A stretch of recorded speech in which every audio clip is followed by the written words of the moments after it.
ओम नमो भगवते वासुदेवाय। नमस्कार दोस्तों, स्वागत है आप सभी का हमारे चैनल भक्ति ज्ञान में। दोस्तों, आज मैं आपको वैशाख मास महात्म के 12वें दिन की कथा सुना रहा हूँ। वैशाख मास के महात्म श्रवण से एक सर्प का उद्धार और वैशाख धर्म के पालन तथा राम नाम जप से व्याध का वाल्मीकि होना। श्रुतदेव कहते हैं, तदंतर व्याध सहित शंख मुनि ने विस्मित होकर पूछा, तुम कौन हो और तुम्हें यह दशा कैसे प्राप्त हुई थी? सर्प ने कहा, पूर्व जन्म में मैं प्रयाग का एक ब्राह्मण था। मेरे पिता का नाम कुशीद मुनि और मेरा नाम रोचन था। मैं धनाढ्य अनेक पुत्रों का पिता और सदैव अभिमान से दूषित था। बैठे बैठे बहुत बकवाद किया करता था। बैठना, सोना, नींद लेना, मैथुन करना, जुआ खेलना, लोगों की बातें करना और सूद लेना, यही मेरे व्यापार थे। मैं लोक निंदा से डरकर नाम मात्र के शुभ कर्म करता था, सो भी दम्भ के साथ। उन कर्मों में मेरी श्रद्धा नहीं थी। इस प्रकार मुझ दुष्ट और दुर्बुद्धि के कितने ही वर्ष बीत गए। तदंतर इसी वैशाख मास में जयंत नामक ब्राह्मण प्रयाग क्षेत्र में निवास करने वाले पुण्यात्मा द्विजों को वैशाख मास के धर्म सुनाने लगे। स्त्री, पुत्र, क्षत्रिय, वैश्य और शूद्र सहस्त्रों श्रोता प्रातःकाल स्नान करके अविनाशी भगवान विष्णु की पूजा के पश्चात प्रतिदिन जयंत की कही हुई कथा सुनते थे। वे सभी पवित्र एवं मौन होकर उस भागवत कथा में अनुरक्त रहते थे। एक दिन मैं भी कौतूहल बस देखने की इच्छा से श्रोताओं की उस मंडली में जा बैठा। मेरे मस्तक पर पगड़ी बंधी थी, इसलिए मैंने नमस्कार तक नहीं किया और संसारी वार्तालाप में अनुरक्त हो कथा में विघ्न डालने लगा। कभी मैं कपड़े फैलाता, कभी किसी की निंदा करता और कभी जोर से हंस पड़ता था। जब तक कथा समाप्त हुई तब तक मैंने इसी प्रकार समय बिताया।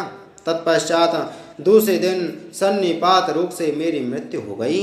मैं तपाए हुए शीशे के जल से भरे हुए हलाहल नरक में डाल दिया गया और 14 मनवंतरों तक वहाँ यातना भुगत रहा।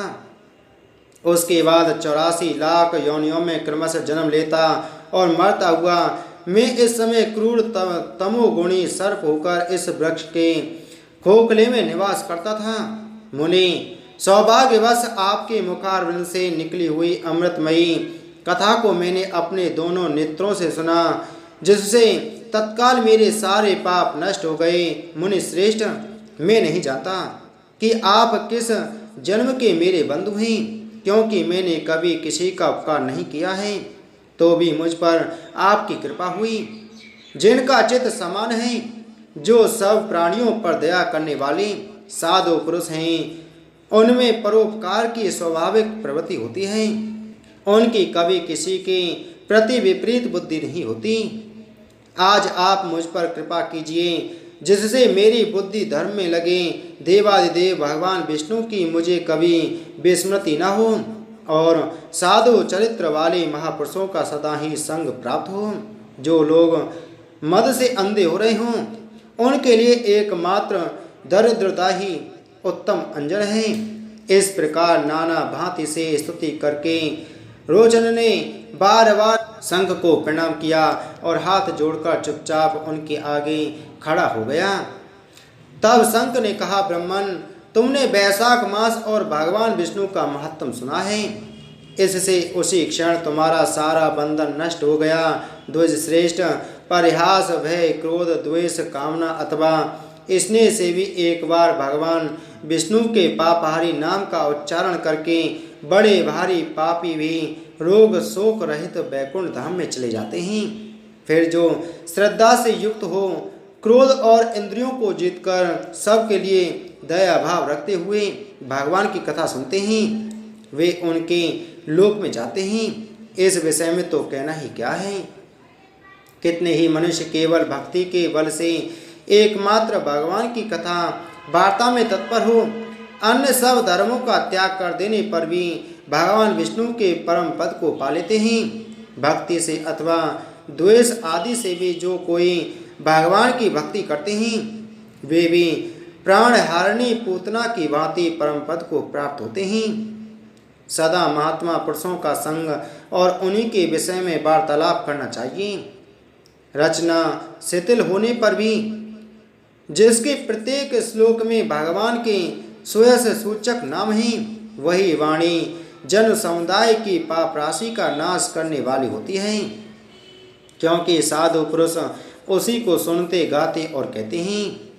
जो भगवान किसी से कष्ट साध्य सेवा नहीं चाहते, आसन आदि विशेष उपकरणों की इच्छा नहीं रखते तथा सुंदर रूप और जवानी नहीं चाहते, अब तो एक बार भी स्मरण कर लेने पर अपना परम प्रकाश में वैकुंठ धाम दे डालते हैं, उन दयालु भगवान को छोड़कर मनुष्य किसकी शरण में जाए। उन्हीं रोग शोक से रहित चित्त द्वारा चिंतन करने योग्य अव्यक्त दया निधान भक्त वत्सल भगवान नारायण की शरण में जाओ। महामते, वैशाख मास में कहे हुए इन सब धर्मों का पालन करो, उससे प्रसन्न होकर भगवान जगन्नाथ तुम्हारा कल्याण करेंगे। ऐसा कहकर संक मुनि व्याध की ओर देखकर चुप हो रहे। तब उस दिव्य पुरुष ने पुनः इस प्रकार कहा, मुनि, मैं धन्य हूँ, आप जैसे दयालु महात्मा ने मुझ पर अनुग्रह किया है। मेरी कुत्सित योनि दूर हो गई और अब मैं परम गति को प्राप्त हो रहा हूँ। यह मेरे लिए सौभाग्य की बात है। यों कहकर दिव्य पुरुष ने संक मुनि की परिक्रमा की तथा उनकी आज्ञा लेकर वह दिव्य लोक को चला गया। तदंतर संध्या हो गई। व्याध ने शंख को अपनी सेवा से संतुष्ट किया और उन्होंने सायंकाल की संध्योपासना करके शेष रात्रि व्यतीत की। भगवान की लीला अवतारों की कथा वार्ता द्वारा रात व्यतीत करके संक मुनि ब्रह्म मुहूर्त में उठे और दोनों पैर धोकर मौन भाव से तारक ब्रह्म का ध्यान करने लगे। तत्पश्चात शौच आदि क्रिया से निवृत्त होकर वैशाख मास में सूर्योदय से पहले स्नान किया और संध्या तर्पण आदि सब कर्म समाप्त करके उन्होंने हर्ष युक्त हृदय से व्याध को बुलाकर उसे राम इस 2 अक्षर वाले नाम का उपदेश दिया, जो वेद से भी अधिक शुभ कारक है। उपदेश देकर इस प्रकार कहा, भगवान विष्णु का एक एक नाम भी संपूर्ण वेदों से अधिक महत्वशाली माना गया है। ऐसे अनंत नामों से अधिक है भगवान विष्णु का सहस्त्र नाम, उस सहस्त्र नाम के समान राम नाम माना गया है। इसलिए व्याध, तुम निरंतर राम नाम का जप करो और मृत्यु पर्यंत मेरे बताए हुए धर्मों का पालन करते रहो। इस धर्म के प्रभाव से तुम्हारा वाल्मीकि ऋषि के घर जन्म होगा और तुम इस पृथ्वी पर वाल्मीकि नाम से प्रसिद्ध होगे। व्याध को ऐसा आदेश देकर मुनिवर शंख ने दक्षिण दिशा को प्रस्थान किया। व्याध ने भी शंख मुनि की परिक्रमा करके बार बार उनके चरणों में प्रणाम किया और जब तक वे दिखाई दिए तब तक उन्हीं की ओर देखता रहा। फिर उसने अति योग्य वैशाख मास के धर्मों का पालन किया। जंगली कैत, कटहल, जामुन और आम आदि के फलों से राह चलने वाले थके मांदे पथिकों को वह भोजन कराता था। जूता, चंदन, छाता, पंखा आदि के द्वारा तथा बालू के बिछावन और छाया आदि की व्यवस्था से पथिकों के परिश्रम और पसीने का निवारण करता था। प्रातःकाल स्नान करके दिन रात राम नाम का जप करता था।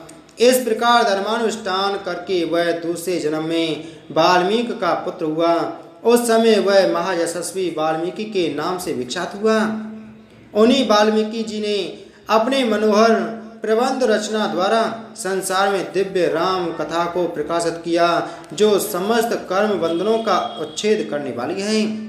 मिथिलापति, देखो वैशाख का महात्म कैसा ऐश्वर्य प्रदान करने वाला है, जिससे एक व्याध भी परम दुर्लभ ऋषि भाव को प्राप्त हो गया। यह रोमांचकारी उपाख्यान सब पापों का नाश करने वाला है। जो इसे सुनता और सुनाता है वह पुनः माता के स्तन का दूध पीने वाला नहीं होता। इसी के साथ वैशाख मास महात्म के 12वें दिन की कथा संपूर्ण हुई। बोलो वैशाख मास महात्म की जय। बोलो विष्णु भगवान की जय।